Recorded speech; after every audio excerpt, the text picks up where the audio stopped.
TVK academy சார்பாக அனைவருக்கும் வணக்கம். நம்ம இன்றைக்கி இந்த வீடியோவில் என்ன பார்க்க போகிறோம் அப்படின்னா, எஸ்எஸ்சி ஸ்டாஃப் செலெக்ஷன் கமிஷன்லேருந்து வந்திருக்க ஒரு சூப்பரான ஜாப் ஆஃபர் பற்றி நம்ம இந்த வீடியோவில் பார்க்க போகிறோம். வீடியோ ஃபுல்லாக ஸ்கிப் பண்ணாமல் பாருங்கள், அப்போ தான் நான் சொல்கிற அப்டேஷனில் உங்களுக்கு புரியும். வாங்க நம்ம வீடியோக்குள்ளே போகலாம். ஸ்டாஃப் செலெக்ஷன் கமிஷன் எஸ்எஸ்சின்னு சொல்லுவாங்க. ஸோ அதுலேருந்து ஒரு சூப்பரான ஜாப் என்னென்னா sub inspector of police. So sub inspector வந்து எஸ்ஐக்கு வந்து பார்த்திங்கன்னா ஸ்டாஃப் செலெக்ஷன் கமிஷனில் வந்து பார்த்திங்கன்னா ஆல் ஓவர் இந்தியாவில் வந்து நோட்டிஃபிகேஷன் வந்து வெளியாக இருக்குது. கிட்டத்தட்ட வந்து பார்த்திங்கன்னா 4187 வேக்கன்சிஸ் வந்து டிஃப்ரெண்ட் கேட்டகரிஸ், அதாவது போத் அதாவது என்னென்னா மேல் ஃபீமேல் 2 கேட்டகரிக்கும் எஸ்ஐ போஸ்டிங்ஸ் வந்து அனௌன்ஸ் பண்ணியிருக்காங்க. ஸோ இதுக்கு யாரெல்லாம் அப்ளை பண்ணலாம், யாரெல்லாம் எலிஜிபிள், ஸோ இதை பற்றி தான் நம்ம இந்த வீடியோவில் பார்க்க போகிறோம். ஸோ வாங்க நம்ம வீடியோக்குள்ளே போகலாம். அதாவது ஸ்டாஃப் செலெக்ஷன் கமிஷன் வந்து பார்த்திங்கன்னா, அதாவது date of submission of online application நம்ம சப்மிட் பண்ணக்கூடிய டேட் என்ன கொடுத்துருக்காங்கன்னா, ஆன்லைன் அப்ளிகேஷன் எப்போ ஸ்டார்ட் ஆகிருக்குன்னா 4/3/2024 ஸ்டார்ட் ஆகிடுச்சு. ஸோ 28/3/2024 வரைக்கும் நம்ம வந்து ஆன்லைனில் வந்து லாஸ்ட் டேட் ஃபார் அப்ளிகேஷன் வந்து நம்ம அப்ளை பண்ணிக்கலாம் ஆன்லைனில். ஸோ இதில் வந்து last date for the online payment வந்து 29/3/2024 வரைக்கும் கொடுத்துருக்காங்க. நெக்ஸ்ட் வந்து பார்த்திங்கன்னா ஆன்லைன் அப்ளிகேஷன் இஃப் எனி கரெக்ஷன்னா 30/3/2024 31/3/2024 வரைக்கும் பண்ணிக்கலாம். இந்த schedule for the computer based system சிபிடியில் தான் வந்து பார்த்திங்கன்னா எக்ஸாமினேஷன் நடக்குது. கம்ப்யூட்டர் பேஸ்ட் எக்ஸாமினேஷன் வந்து பார்த்திங்கன்னா டேட்டு டென்டேட்டிவான டேட் என்ன சொல்லியிருக்காங்கன்னா 9/10/2000, அதாவது 9ஆம் தேதி, 10ஆம் தேதி, 13ஆம் தேதி, மே 2024 இந்த 3 டேட்டில் வந்து நடக்கும்னு சொல்லிட்டு டென்டேட்டிவாக வந்து கொடுத்துருக்காங்க. ஸோ டேட் வேணால் இட் மே பி சேஞ்சஸ் ஆக சான்சஸ் இருக்குது. ஸோ இதில் பாருங்கள், இந்த சப் இன்ஸ்பெக்டர் ஆஃப் போலீஸ், அதாவது சிஏபிஎஃப் அப்படின்னு சொல்லுவாங்க. சிஏபிஎஃப்னா சென்ட்ரல் ஆர்ம்டு போலீஸ் ஃபோர்ஸஸ் சொல்லுவாங்க. ஸோ இதில் வந்து பார்த்திங்கன்னா அந்த மாத சம்பளம் வந்து 35,000 கிட்டத்தட்ட 1,12,400 வரைக்கும் கிடைக்க சான்சஸ் போட்டிருக்காங்க குரூப் பி கேட்டகரிக்கு பொறுத்தளவில். அதே சப் இன்ஸ்பெக்டர் ஆஃப் எக்ஸிக்யூட்டிவில் வந்து மேல் ஆர் ஃபீமேல் 2மே வந்து டெல்லி போலீஸில் கேட்டிருக்காங்க. அவங்களுக்குமே இதே சேலரி தான் வந்து சொல்லியிருக்காங்க. ஸோ நெக்ஸ்ட் வந்து டென்டேட்டிவான வேக்கன்சிஸ் நம்ம வந்து பார்க்கலாம்.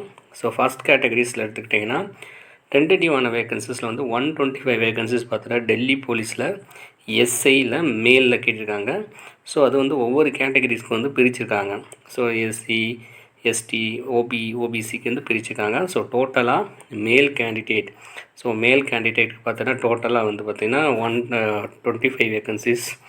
அதே மாதிரி ஃபீமேல் கேண்டிடேட் பார்த்திங்கன்னா அதே சப் இன்ஸ்பெக்டர் ஆஃப் போலீஸ் எஸ்ஐக்கு வந்து பார்த்திங்கன்னா ஃபீமேல் டெல்லியில் வந்து 61 வேக்கன்சிஸ் வந்து கொடுத்துருக்காங்க.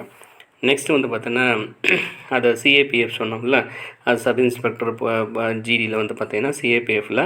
ஸோ பிஎஸ்எஃப்பில் வந்து பார்த்திங்கன்னா 892 வேக்கன்சியும், சிஐஎஸ்எஃப்பில் வந்து பார்த்திங்கன்னா 1597 வேக்கன்சியும், சிஆர்பிஎஃப்பில் வந்து 1172 வேக்கன்சியும், ஐடிபிபியில் வந்து பார்த்திங்கன்னா 278 வேக்கன்சியும், எஸ்எஸ்பியில் வந்து 62 வேக்கன்சியும்.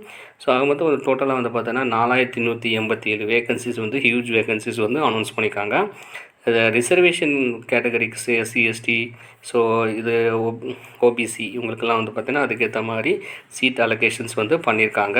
இந்த sub inspector police for Delhi male or female இது 2 பேருக்குமே பார்த்திங்கன்னா எக்ஸர்வீஸ்மென் கோட்டாஸ் வந்து 50% வந்து பார்த்திங்கன்னா அலோகேட் வந்து பண்ணியிருக்காங்க. அதே மாதிரி ஸ்பெஷல் கேட்டகரிஸ்க்குமே வந்து கொடுத்துருக்காங்க. ஸோ இது தெளிவாக செக் பண்ணி பார்த்துங்க. நேஷ்னாலிட்டி பொறுத்தவரை அவங்க கண்டிப்பாக வந்து இந்தியன் சிட்டிசனாக இருக்கணும். கண்டிப்பாக இருந்தால் தான் வந்து இதுக்கு அப்ளை பண்ண வரும். ஏஜை பொறுத்தளவில் பார்த்தீங்கன்னா இதுக்கு ஏஜ் வந்து 1/8/2024 படி பார்த்திங்கன்னா அந்த குறிப்பிட்ட ஏஜ் வந்து பார்த்திங்கன்னா 20லேருந்து 25க்குள்ளே இருக்கணும். ஸோ ஏஜ் ரிலாக்ஸேஷன் பார்த்தீங்கன்னா அந்தந்த கம்யூனிட்டிக்கு ஏற்ற மாதிரி கொடுத்துருக்காங்க. ஸோ ஒரு ஓபிசி கேட்டகரியாக இருந்தாங்கன்னா அவங்களுக்கு வந்து 3 இயர்ஸ் கொடுத்துருக்காங்க. எஸ்சி, எஸ்டி பொறுத்தளவில் 5 இயர்ஸ் கொடுத்துருக்காங்க. பிடபிள்யூடியில் 3 இயர்ஸ் ஃபார் ஜென்ரல் கொடுத்துருக்காங்க. அதே பிடபிள்யூடியில் வந்து ஓபிசியில் வந்து 13 இயர்ஸ் வரைக்கும் கொடுத்துருக்காங்க. ஸோ எஸ்சி, எஸ்டியில் வந்து பிடபிள்யூ வந்து 15 இயர்ஸ் வரைக்கும் ரிலாக்ஸேஷன் மாதிரி கொடுத்துருக்காங்க. ஸோ இதில் நீங்கள் எந்த கேட்டகரியில் வரீங்கன்னா இதை வந்து நீங்கள் தெளிவாக செக் பண்ணி பார்த்துக்கோங்க. நெக்ஸ்ட் வந்து பார்த்திங்கன்னா இதுக்கான எக்ஸர்வீஸ்மென் கேட்டகரிஸுமே அந்த ஏஜ் ரிலாக்ஸேஷன் கொடுத்துருக்காங்க. தெளிவாக செக் பண்ணி பார்த்துங்க. நெக்ஸ்ட்டு வந்து பார்த்திங்கன்னா குவாலிஃபிகேஷனை பொறுத்தளவில் அந்த 1/8/2024 படி பார்த்தோன்னா ஸோ இந்த சப் இன்ஸ்பெக்டர் ஆஃப் போலீஸ் வந்து எனி பேச்சுலர் டிகிரி, ஸோ ஒரு 3 இயர்ஸ் டிகிரி வந்து எனி பேச்சுலர் டிகிரி வந்து கண்டிப்பாக வந்து கம்ப்ளீட் பண்ணவங்க தான் இந்த ஜாபுக்கு வந்து அப்ளை பண்ணணும். டிகிரி இல்லாமல் ஐடிஐ டிப்ளமோலாம் வந்து இந்த ஜாபுக்கு வந்து கண்டிப்பாக அப்ளை பண்ண முடியாது. நெக்ஸ்ட் வந்து பார்த்தீங்கன்னா இதுக்கு எப்படி அப்ளை பண்ணால் https://ssc.nic. உள்ளே போனீங்கன்னா இந்த அஃபிஷியல் வெப்சைட்ஸில் பார்த்தீங்கன்னா பிடிஎஃப் ஃபைலாக பார்த்தீங்கன்னா நோட்டிஃபிகேஷன் இருக்கும். நீங்கள் ரிஜிஸ்ட்ரேஷன் பண்ணி நீங்கள் வந்து அப்ளை பண்ணிக்கலாம். ஸோ இதுக்கு last date for online application பார்த்தீங்கன்னா 28/3/2024 நீங்கள் அப்ளை பண்ணுற மாதிரி இருக்கும்.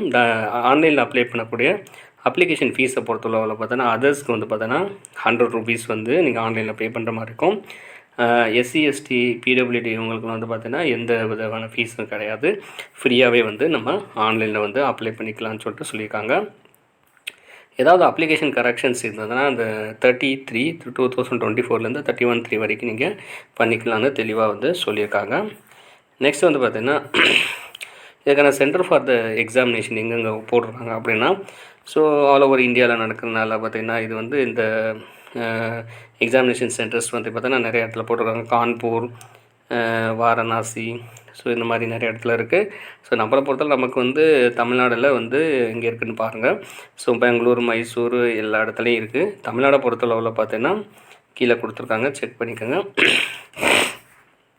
கோயம்புத்தூர் இருக்குது பாருங்கள், கோயம்புத்தூர், சென்னை, மதுரை, திருச்சிராப்பள்ளி, திருநெல்வேலி, ஸோ இந்த மாதிரி இடத்துல எல்லாம் வந்து கோடோடு கொடுத்துருக்காங்க. நீங்கள் அப்ளை பண்ணும்போது நீங்கள் எந்த ஜோனுக்கு அப்ளை பண்ணுறீங்களோ அதில் அப்ளை பண்ணுங்கள். இப்போ சென்னை வேணும்னா 8201 போடலாம். அதே வந்து திருச்சிராப்பள்ளி வேணும்னா 8205 போட்டு நீங்கள் அப்ளை பண்ணணும். ஸோ நீங்கள் எந்த சென்டர் போடுறீங்க அங்கே தான் வந்து உங்களுக்கு எக்ஸாமினேஷன் வந்து ஹால் டிக்கெட் வந்து அனௌன்ஸ் பண்ணுவாங்க. ஸ்கீம் ஆஃப் எக்ஸாமினேஷனை பொறுத்தளவு இதில் பேப்பர் 1, பேப்பர் 2 2 எக்ஸாமினேஷன் இருக்குது. பேப்பர் 1 பொறுத்தளவில் பார்த்தீங்கன்னா நம்பர் ஆஃப் கொஸ்டின்ஸ் வந்து 200, மேக்ஸிமம் மார்க் வந்து 200 மார்க் கேட்குறாங்க. 2 ஹவர்ஸ் வந்து எக்ஸாமினேஷன் நடக்கும். பேப்பர் 2 பொறுத்தளவில் சேம் இங்கிலீஷ் லாங்குவேஜ் காம்ப்ரிகென்ஷனில் number of question 200 and maximum mark வந்து 200 வந்து 2 ஹவர்ஸ் வந்து நீங்கள் எழுதுகிற மாதிரி இருக்கும். ஸோ இதில் மெயினாக என்ன ஒரு மென்ஷன் பண்ணியிருக்காங்க பாருங்கள், there will be a negative mark for 0.25 for the each wrong question. அது பேப்பர் 1 அண்ட் பேப்பர் 2.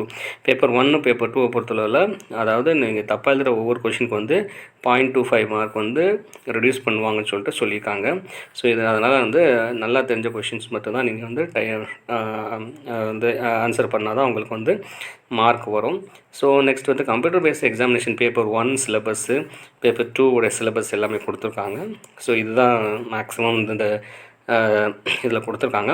நெக்ஸ்ட் பொறுத்தளவில் சப் இன்ஸ்பெக்டர் ஆஃப் போலீஸ் அப்படின்னு சொல்லனால இதுக்கான அதாவது இந்த ஃபிசிக்கல் ஸ்டாண்டர்ட் டெஸ்ட்டு சொல்கிறாங்க, பிஎஸ்டி டெஸ்ட்னு சொல்லுவாங்க. இது வந்து கண்டிப்பாக வந்து இந்த ரேஷியோவில் இருக்குன்னு சொல்லுவாங்க. மேலுக்கு வந்து பார்த்தீங்கன்னா 170 சென்டிமீட்டர் ஹைட்டும், ஃபீமேலை பொறுத்தளவு 165 இருக்கணும்.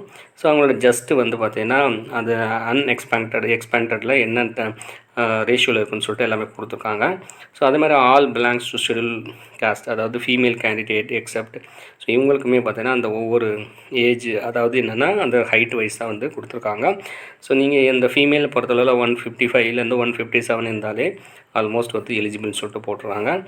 வெயிட்டை பொறுத்தளவில் பார்த்தீங்கன்னா கண்டிப்பாக வந்து ஃபிசிக்கல் டெஸ்ட்டுக்கு போகும்போது ஸோ இவங்கெல்லாம் இந்த ரேஷியோவில் இருக்குன்னு சொல்லியிருக்காங்க. அதே மாதிரி பார்த்தீங்கன்னா ஒரு மேல் கேண்டிடேட் வந்து பார்த்தீங்கன்னா ஒரு 100 மீட்டர் வந்து ரேஸ் வந்து 16 செகண்ட்ஸில் வந்து நம்ம வந்து ஓடி காட்டுற மாதிரி இருக்கும். அதே மாதிரி வந்து பார்த்தீங்கன்னா இந்த லாங் ஜம்ப், ஹை ஜம்ப்லாம் வந்து பார்த்தீங்கன்னா அவங்க சொல்லியிருக்க இந்த பாயிண்ட்ஸில் வந்து பார்த்தீங்கன்னா நீங்கள் போனால் மட்டும்தான் அவங்களால செலக்ட் பண்ணுவாங்க ஃபிசிக்கல் டெஸ்ட்டில். ஃபீமேலை பொறுத்தளவில் 100 மீட்டரை 18 செகண்ட்ஸில் கிராஸ் பண்ண சொல்லியிருக்காங்க. ஸோ மற்றபடி லாங் ஜம்ப், ஹை ஜம்ப் வந்து மேலே காட்டிலும் வந்து டைம் டியூரேஷன் வந்து ஜாஸ்தி தான் கொடுத்துருக்காங்க. ஸோ இதுக்குள்ளே நீங்கள் ப்ராக்டிஸ் பண்ணிக்கலாம். ஸோ இந்த ஃபிசிக்கல் டெஸ்ட் தான் வெரி இம்பார்ட்டன்ட். இதில் கிளியர் பண்ணிட்டீங்கனாலே அடுத்த லெவல். இது செலெக்ஷன் ப்ரொசீஜர் பொறுத்து நான் என்ன சொல்லிக்கிறேன்னா, ஃபஸ்ட்டு வந்து கம்ப்யூட்டர் பேஸ்டு ரிட்டன் டெஸ்ட் வைப்பாங்க. ஸோ ரெண்டாவது வந்து நான் சொன்ன இந்த ஃபிசிக்கல் எஃபிஷியன்சி டெஸ்ட்டு வந்து வைப்பாங்க.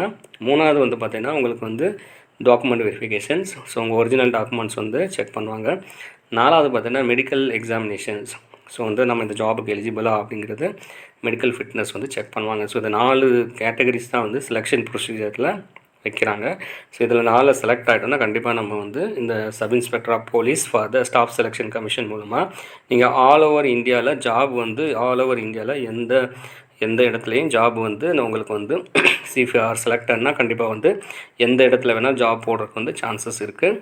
ஸோ அவ்வளோதாங்க. இது இந்த நோட்டிஃபிகேஷன் தெளிவாக நல்லா படித்து பார்த்தது நீங்கள் எலிஜிபிளாக இருந்தாலும் இந்த ஜாப் வந்து நீங்கள் அப்ளை பண்ணிக்கலாம்.